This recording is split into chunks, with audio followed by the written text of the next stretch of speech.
तू जब भी ससुरा हम सब सनवा सारा जमाना की कहता।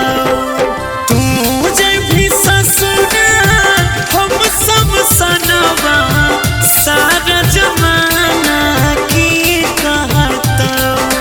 चार कान्हा पातू चार कान्हा पाहू बस इतने फर्क रहता।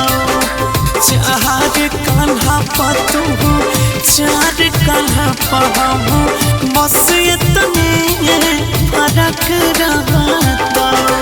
जाए पड़ा तो तोरा से दूर ये हक दुनिया के दस्तूर।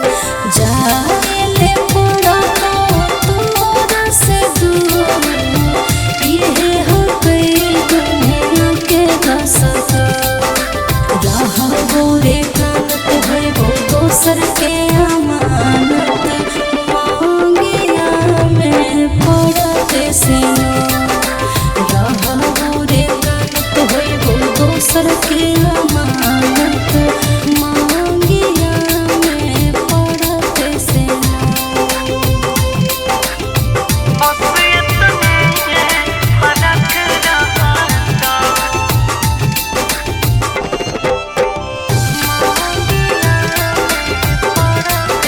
Ganpati recording studio Bhawanipur.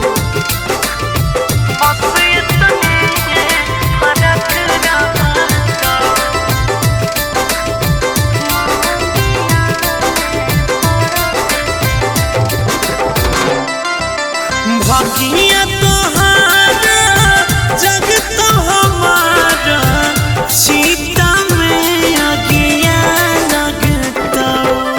भागिया तोहारा जग तो हमारा सीता में अगिया लगता। चार कान्हा पातू चार कान्हा पाहू बस इतने फर्क रहता। चार कान्हा पातू चार कान्हा पाहू बस इतने फर्क रहता।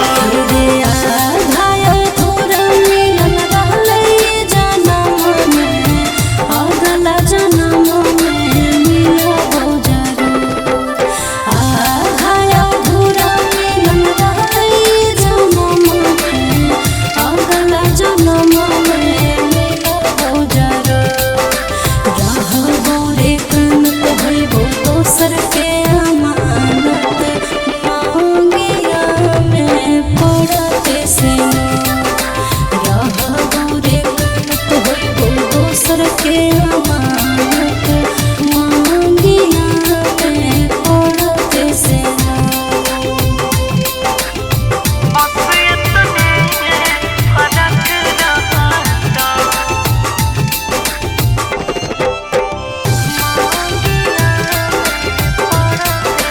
Ganpati recording studio Bhawanipur.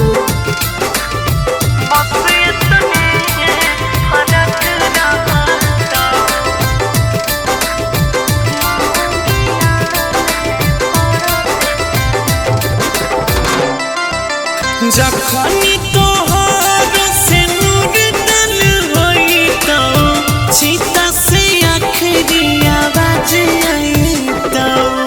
जखनी तोहर से नूर दल होई तो सीता से आखिरी आवाज आई तो। चार कान्हा पातू चार कान्हा पाहू बस इतने फर्क रहता। चार कान्हा पातू चार कान्हा पाहू बस इतने फर्क रहता।